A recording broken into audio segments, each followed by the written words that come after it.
Hello everyone, and thank you for joining us for today's presentation as part of the Industry Insight webinar series. The topic this time is Overcoming the Obstacles of Legal Accounting. Speaking today will be Erica Birstler from CosmoLex. Erica Birstler is the Manager of Client Services at CosmoLex, developers of a cloud-based legal billing and trust accounting system specifically designed for solo and small law firms. Erica holds a Bachelor of Science degree in Business Administration and 5 years of experience in the legal software industry catering to the specialized technology needs of small to mid-sized law firms. She has given numerous presentations on legal technologies such as law practice technology management, cloud computing, and legal billing and trust accounting compliance. The Industry Insight webinar series is hosted by the ABA Legal Technology Resource Center.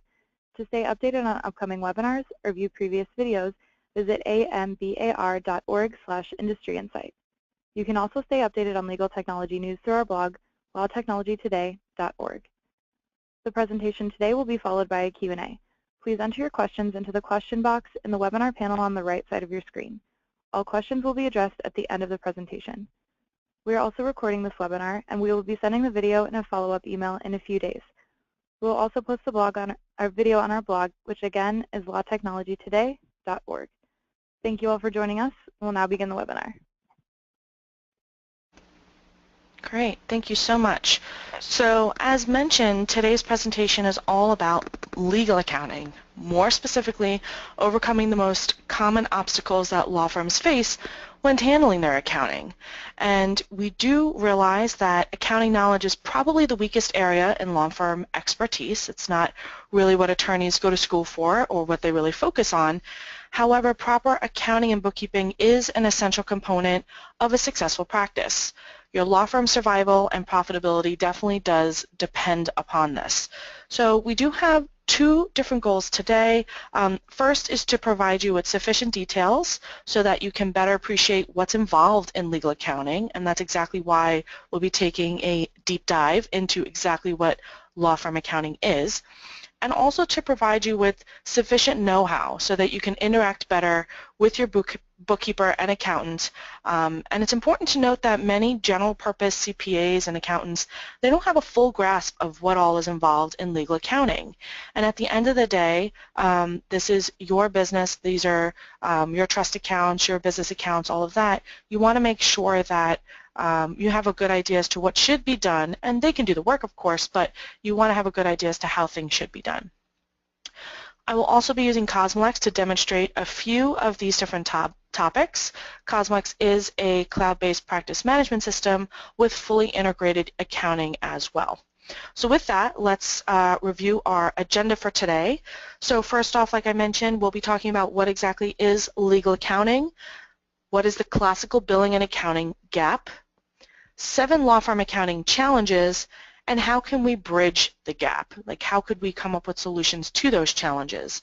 And then, of course, wrap up and a Q&A at the very end. So if you happen to come up with questions along the way, feel free to type those in and we will address them at the end. So first off, of course, is what is legal accounting? Well, there are 3 components, and it's very different than just any other business. The first aspect is business accounting. This is similar to other businesses. This is the back office accounting, the facility, the payroll, the paper, computers. This is everything else that's done accounting-wise that all businesses have to handle, kind of the day-to-day bookkeeping.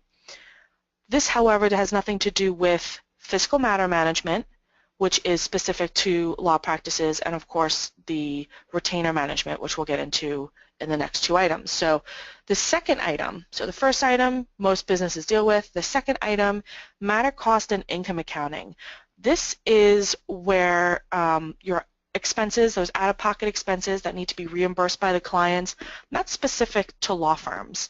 You know, how are you handling your hourly matters, flat fee matters, or contingency cases? How are you using advanced client costs, reimbursable client costs? How are you accounting for these transactions? All of that is accounting that's very unique to law firms. And the last is fee advances, retainers, and that client funds management.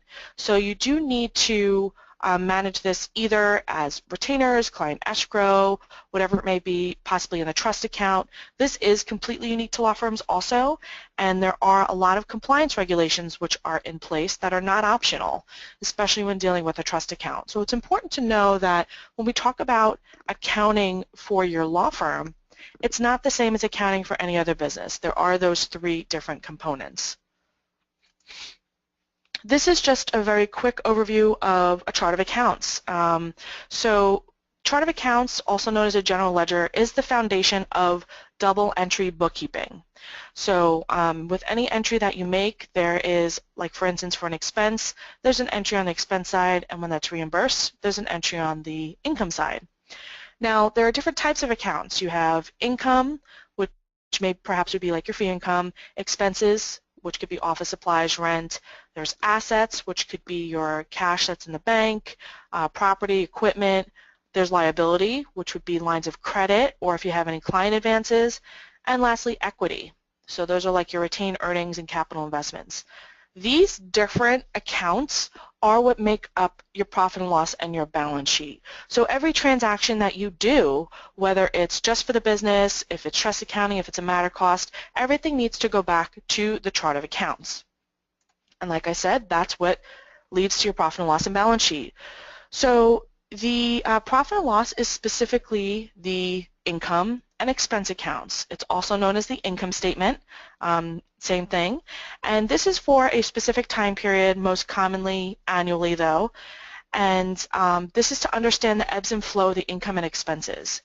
So you want to be able to have a good idea at any given point in time, what income am I bringing in, and also what expenses are going out. Many firms generate revenue through a combination of billing for time, maybe some flat fee work, contingency matters, and that income is posted to the general ledger when we receive those firms on typically a cash basis. So once those invoice payments are received, that's your income. All matters can have associated costs, like I mentioned before, whether invoice to the client, whether it's in a flat fee included in there, paid at settlement. You may have some disbursements involved that go directly out of trust. Those have to be accounted for. Also the in-house activities such as photocopies, administrative work, those too need to be segregated from just your regular fee income. Those are your overhead expenses. And you also have the general firm activities, paying rent, utilities, paper, ink, payroll. All those different things, of course, are expenses that are integral to run the business, but those need to be recorded as well. This is an example of a profit and loss. Of course, you have, as I mentioned, your income and your expenses. So your income less those expenses is your net profit, and that's really what this report is made to give you. Here I happen to be comparing the years 2014 and 2015, so you can have that both with the profit and loss and balance sheet to go back and compare to previous years, but you want to be able to see gross and net profit of all the activities of the firm and where the revenue generation and growth is, what's going on in different areas, where is that income coming from, and where are the high expenses. Maybe there's an incorrect balance there, I guess you could say, and that can be addressed. The balance sheet. So the balance sheet, whether you're dealing with bank and credit card accounts, this of course is your liabilities, assets, and equity. So you have your bank and your credit card account, your trust activities, so whether this is an operating bank account, a trust bank account, credit card accounts are classified as current liability. Those balances reduce the cash position of the firm because it's something that's owed. Trust activities are also a liability of the firm, even though that's not in your bank account. You're holding those funds on behalf of the client, so those are a liability. Advanced client costs are current asset. These are costs that are incurred by the firm on behalf of the client. They're technically considered or handled like loans, which are an asset on the bank's balance sheet. So these are essentially a loan from your client in order to do the work that you need to do. And partner draws and equity also appear on the balance sheet whenever that's applicable. And here's an example of what a balance sheet looks like. Again, like I mentioned, this is the assets portion of it, but you have your assets, which equals your liabilities plus your equity. So having those three components together is where you can really see the liabilities that are obligations to the firm, you know, what is owed to other people. You want to have this snapshot in a moment in time, which really gives a financial picture of the firm's liquidity. You want to be able to see, you know, how the firm is doing. What's the assessment of the financial health of the firm? Is it worthy of credit? All of that can come from the balance sheet. And the last report here is the general ledger. This is really where all the activity is maintained. I showed you that chart of accounts. That's really the general ledger report. Each one of those accounts you can see a specific breakdown. In this example, I happen to have the rent chart of account, and I'm seeing the breakdown underneath that. So these types of reports can give you really detailed information.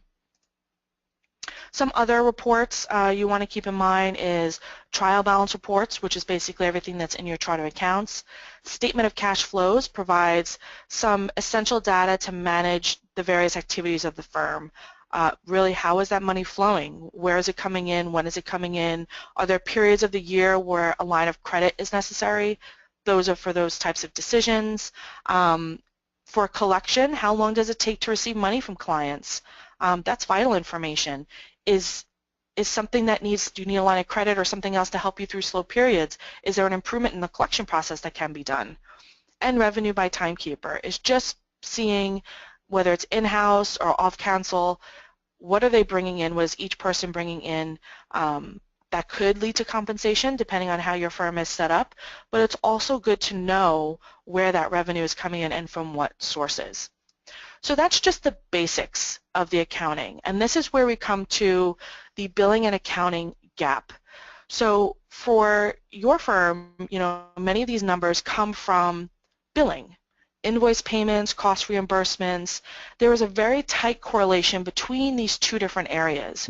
However, very often these functions are managed in different softwares.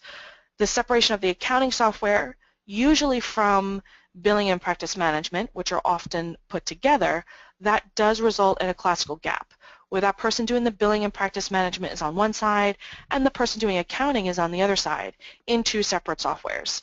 So this, of course, leads to many challenges, which we'll talk about, but what are three ways to address this gap? Well, first way is to do double data entry. Anybody who wants to maintain two systems, that's a necessity, so they can continue to do that, of course. Second is to somehow make the systems talk to each other. There are integrations which tend to be very clunky. They have one-way syncs out there between accounting and practice management softwares. Sometimes they don't work, sometimes they can be complicated, so that's important to keep in mind. And your third option is to seek out an all-in-one legal specific solution that does provide a simple to use tool and kind of bridges this gap and really just eliminates it completely. So with that, let's get into some of the most common challenges law firms face when it comes to accounting. So first off is customization for legal accounting. So failure to have legal specific chart of accounts on that general ledger and also properly entering the transactions to those accounts, that can cause fiscal reporting and compliance issues. So it's one thing to have the right accounts available, it's another one to ensure the right accounts are being used. The more that I've worked with law firms, the more I recognize that there are many unique requirements in law firm accounting that don't mesh with the workflow of general business accounting softwares. You need to customize those programs, which is okay, it's not a problem, but you need to make sure that they're customized properly and that it's not made more complicated to use and requiring a higher level of expertise to whoever is entering the data in that system. So with the two systems, of course, everyday diligence is necessary to ensure the transactions are posted correctly, and you need to have your customized reports and also make sure it's compliant in terms of IOLTA accounting. So if there is no legal accounting specification of the tools you're using, there is a few challenges that can come with having to do that customization. Now here's a list of some examples of legal specific chart of accounts. So these are those general ledger accounts. And as I mentioned, law firm accounting needs are very unique, so there are a few accounts that are specific just to law firms. They're not really required for any other business. You have everything from client trust funds to retainer accounts, reimbursable costs, fee income, all those are unique to law firms. So having them in place or being aware of those is always very important, and also making sure that the right ones are being used.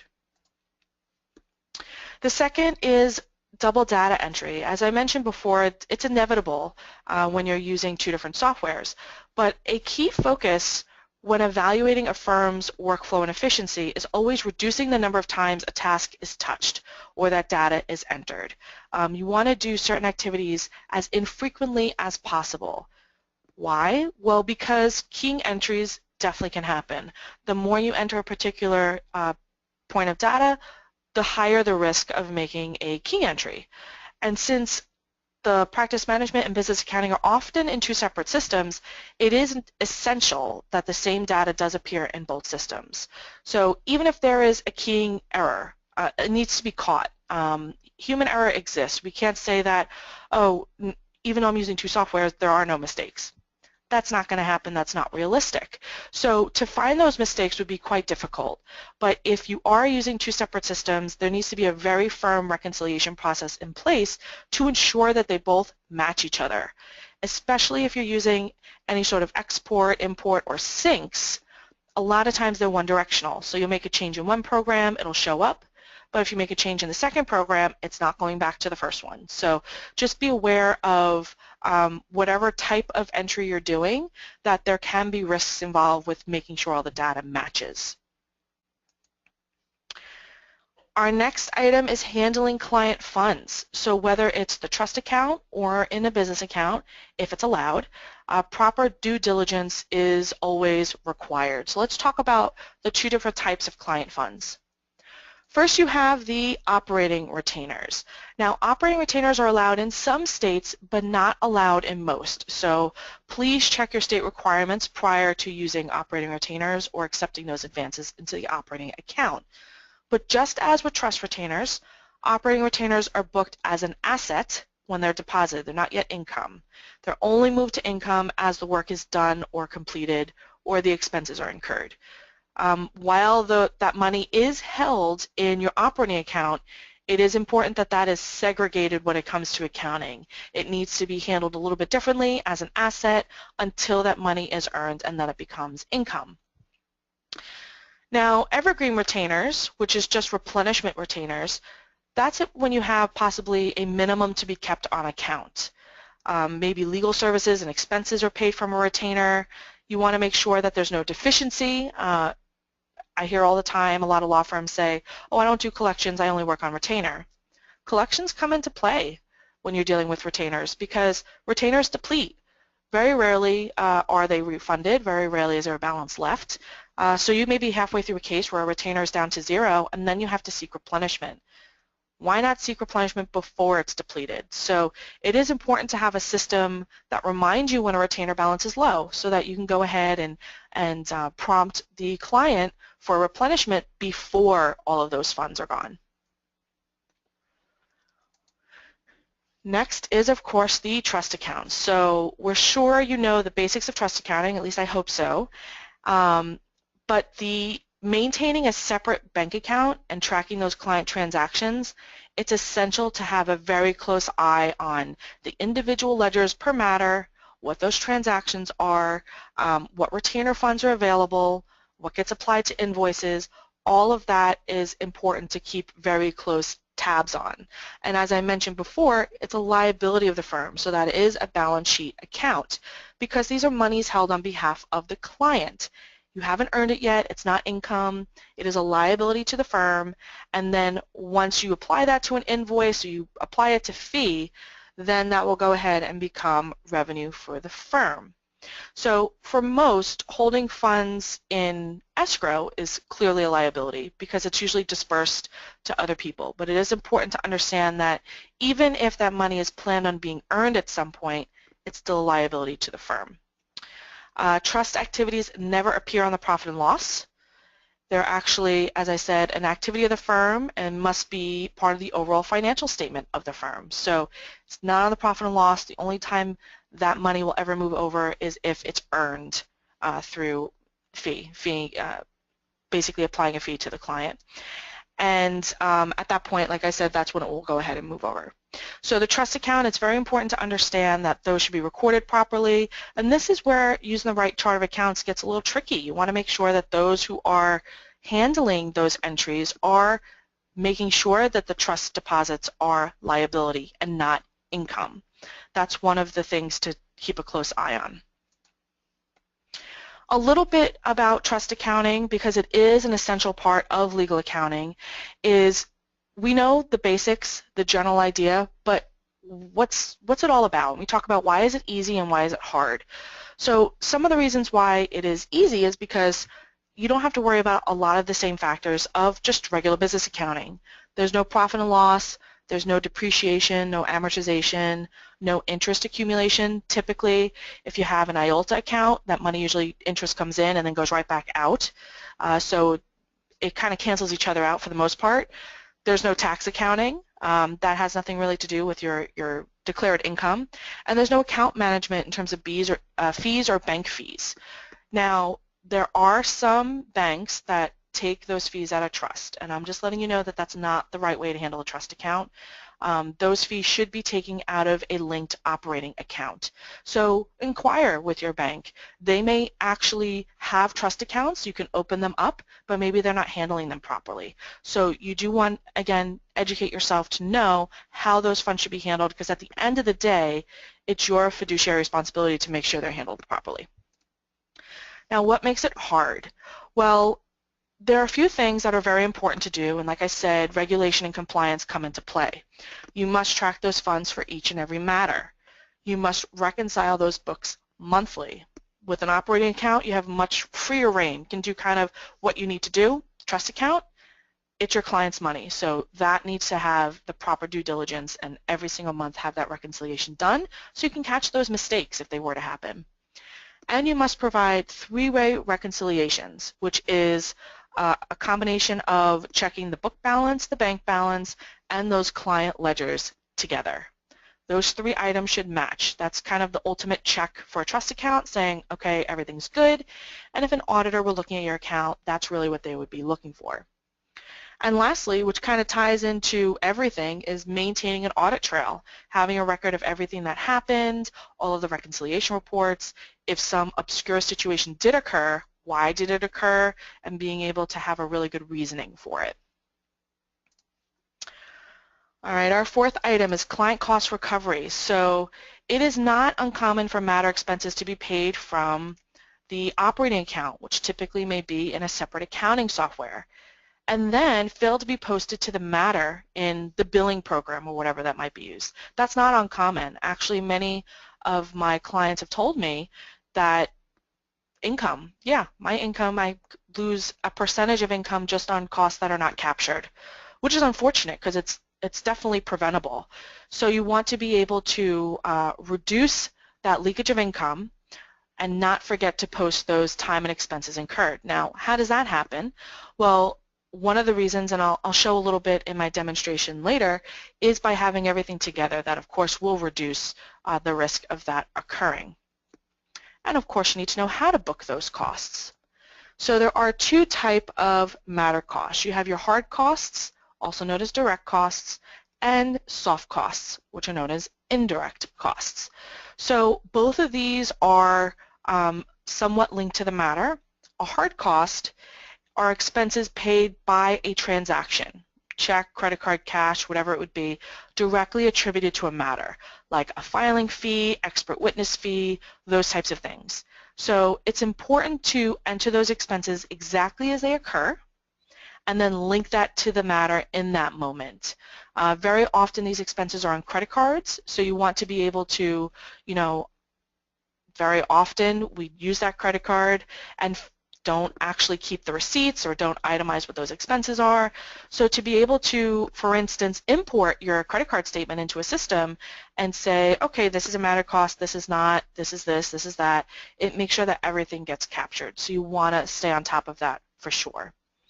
And also you want to make sure that the indirect soft in-house costs are covered. Those are expenses that are still attributed to the matter, but there's no direct transaction. It's something that's already overhead of the firm, already paid for, could be photocopies, postage, from a postage meter maybe, administrative activity, those types of things that are already expensed by the firm, but some of it is indirectly getting passed through to the client. So you want to make sure those get handled also. Now in this example, the firm has chosen to handle matter costs for hourly matters on the profit and loss, which means as a reimbursable client cost. Now, if you're wondering what's the difference between a reimbursable and advanced, that's actually a tax decision, a tax choice. So that's usually from advisement from your bookkeeper or accounting advisor that can help you with that. But you notice here, I'm choosing the route of reimbursable client costs. You have filing fees, transcription fees. Those two are direct costs, meaning the firm paid a third party on behalf of the client and will invoice the client. Photocopying, however, is an indirect cost. The difference is, like I said, this is part of the firm's overhead or business expenses. And though it's still associated with the matter, it does need to be reimbursed by the client. And that here you could see is an indirect reimbursable client cost. And finally, there may be costs associated with the matter that the firm is not going to bill the clients for. Maybe it's something that you want to track. You're agreeing to eat that expense and you're not going to bill the client for. And so in this example, we have an associate that might have auto mileage that we're not going to ask the client to reimburse those fees. So this is kind of the expense posting, and we're going to follow this all the way through the invoice being paid so you can get an idea as to what I'm referring to. So this is the proper posting for these types of expenses. Then when the revenue comes in, you want to make sure that once that payment is entered, a billing software only cares that it's paid, what the balance is, doesn't care what that money is. You know, if I have a $1,000 invoice, what is that money? What does it go towards? Is it towards fee, tax? How is that applied? And it needs to be applied properly to make sure that everything is done in the right order and recorded as such. So the next screen here shows what that allocation of the payment should be. And this is per legal accounting. General accounting softwares are not going to follow this order because not specifically built for attorneys. So whenever you receive a payment, it should always apply towards sales tax first, if applicable, advanced client costs, reimbursable client costs, finance charges, and then fee income, in that order. Why is that important? Well, if you get a partial payment on an invoice, you might not have earned any fee income, which means that you technically did not earn income to be recorded on the profit and loss. So your taxes may be a little bit inaccurate in that sense in terms of reporting your income. So it's essential that it gets reported the right way. And also if you happen to have any sort of fee allocation tracking, if any of your partners get compensated based off of fee income, you want to make sure that the fee part of that, what was collected and applied to the fee, is accurate. And this is a visual based on the example I had before, where you see the left column are those same costs. The center column was how we originally posted them, and we're assuming they're paid in full, and that last column is telling you how that gets posted. So you notice that the last item, because we're not seeking reimbursement from the client, they didn't pay to reimburse that expense, and therefore there is no entry made for that. But everything, this is that double entry bookkeeping. So when I post the expense, I enter it, and when I receive the payment for that expense, I enter it. And this is kind of how that flow would work. And I'll show, as I mentioned, an example to give you a little bit of visual with that. Our last couple items are pretty straightforward. Tracking income by practice area, not essential, but it's kind of a bonus. You want to be able to have the right data to make certain business decisions. So you want to see where is the profitability, what area is that coming from, where are there growth opportunities, maybe I should apply my marketing in one area, not another. So when you can track income, if you can track it in a sub account is actually how we do it, but in a subdivision where you could see, here's my income, great, how did that break down per practice area? That can give you a lot of information as to how to run your practice.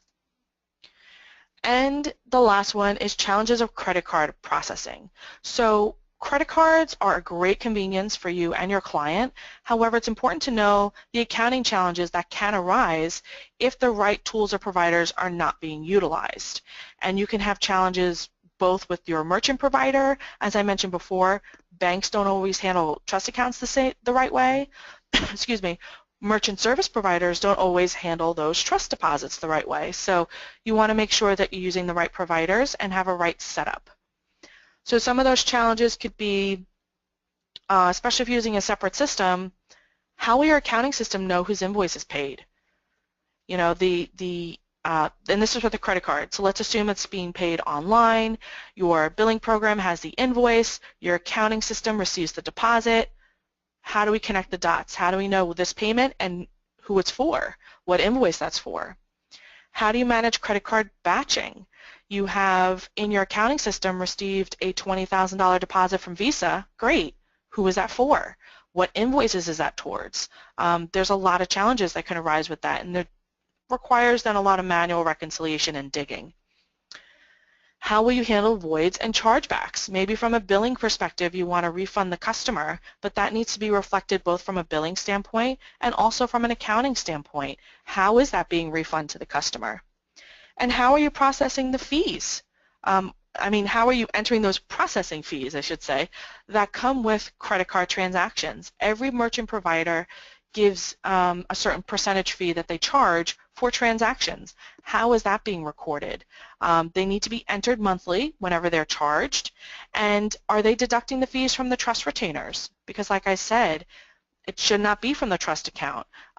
Many banks, like I said, don't know much about trust accounting, and that goes the same thing for merchant providers, which many times are banks. You want to make sure that they're taking these fees out of your operating account. Otherwise, you will be commingling client trust funds and, of course, risk the possibility of ledger overdrafts. So you don't want to go down that route. So again, just arming yourself with that information. Now, it seems that unless our industry can put practice management and legal accounting together, these challenges are unlikely to go away. That's kind of the core of why all of these items come up. So by putting all of these three things together, you do end up with a complete system where a lot of these, if not all of these challenges, can be completely resolved, and that gap is essentially closed. So I'm just going to take a moment to give a quick overview of specifically the accounting functions that I'm talking about. Within CosmoLex, you get an idea visual of what I'm referring to. So here, if I go ahead to my program, you will see over here in the accounting area. First thing to show you is the chart of accounts. This is very similar to the screenshot that I showed you before, but it's important that those legal specific items are there. If you're using a general accounting software, make sure they're added there, that those items you need are available. The advanced client costs, client trust funds, fee income, retainer accounts. These are my sub-accounts. I've actually set up sub-accounts to track my income by practice area. So by having the accounting built in, I can track that income throughout the entire process. So very important that your chart of accounts are set up as needed. We did talk about double data entry. We want to cut that down as much as possible, which of course not only saves time, but reduces the risk of mistakes. So if I wanted to enter one of those hard costs that I talked about, I'll just select a particular matter and enter a hard cost. Here, we're doing the 3 steps required to fully enter an expense. And this is ensuring that this actual cost is being captured. All right, so this is also preventing that slippage of that income out of the pocket. So here is the out-of-pocket expense. So let's say it was that $25 filing fee. Let's say we're cutting a check to the courthouse. So I'm not going into a separate accounting software. I'm actually entering my transaction right here, and I can even print my check right from here. I am posting the expense in the exact same window. So I am essentially cutting that check, and it's being passed through to the matter, and it will show up on their invoice automatically because it's entered as an expense card, all done in one shot. And the third aspect here is the account. Any transaction that you do, whether it's a business expense, matter cost, a trust transaction, invoice payment, you want to be able to select the proper account. Well, we understand that, paralegal secretaries, even attorneys, don't have that accounting knowledge. So how do you ensure that's properly done? We default that account and give you very limited choices. So that's that foolproof accounting aspect that we often talk about.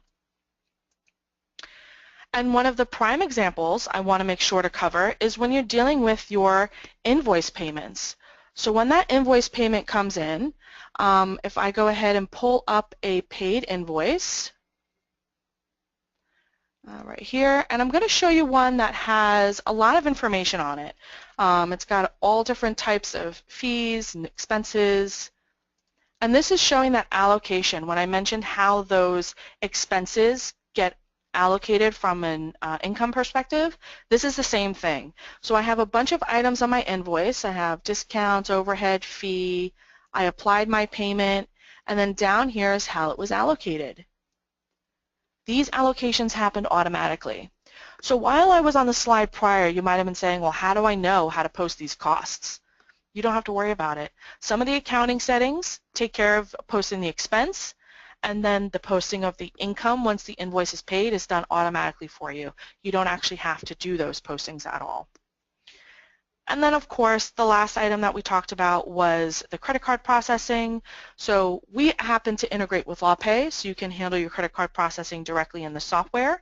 But you do want to be able to batch those credit card transactions, which you can do here. That will help you with your reconciliation. Like I said, I can batch my invoice payments, $20,000 together, so that when I reconcile, everything makes sense. If I need to make a change, it makes sense. If I need to refund a credit card payment, I do it straight from here. I don't have to reference to programs or go all over the place. So I just wanted to give you that quick visual to have an idea as to what I was referring to with all of this flowing together and kind of happening automated in the background and the possibilities associated with that. So with that, let me just wrap up and give you a quick visual of all that CosmoLex has to offer in one login. So today, of course, we focused on the business accounting and the trust accounting also, but of course you have your billing and your practice management, calendar, tasks, documents, emails, all of that, and all available, of course, in one application.